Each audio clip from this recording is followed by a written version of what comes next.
We are on the eve of the NFL Scouting Combine, and that means it is peak season for NFL mock drafts.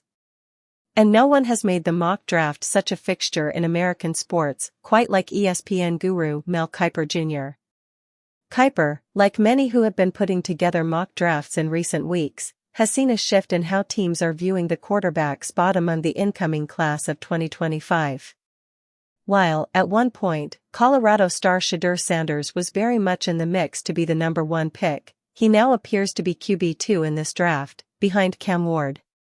And it's looking less and less likely that teams in the top 5 will use their picks on QBs.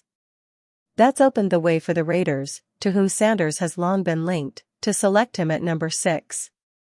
Unless, that is, one team makes a bold move to swipe Sanders from the Raiders' clutches, the Jets. Speaking with Field Yates on the First Draft podcast this week, Kiper held out that possibility, pointing out that with Aaron Rodgers leaving, the Jets are in dire quarterback straits. You are in a division with Josh Allen, Drake May, and Tua Tagovailoa, in an AFC loaded with great quarterbacks, Kiper said. You are 4th, in the AFC East, again that's the problem, you are 4th by miles. You don't have a quarterback. Miles, and miles. You're across the other side of the country. You are so far away from what the reality is at quarterback, where you need to be.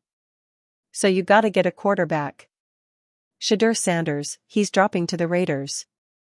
What would preclude the Jets from going up ahead of the Raiders and getting Shedeur Sanders? That's gonna be interesting. Are the Raiders gonna lose out on Shedeur? That may depend, in part, on what the Raiders do in free agency, whether they get a stopgap QB like Rodgers or a long-term free agent like Sam Darnold.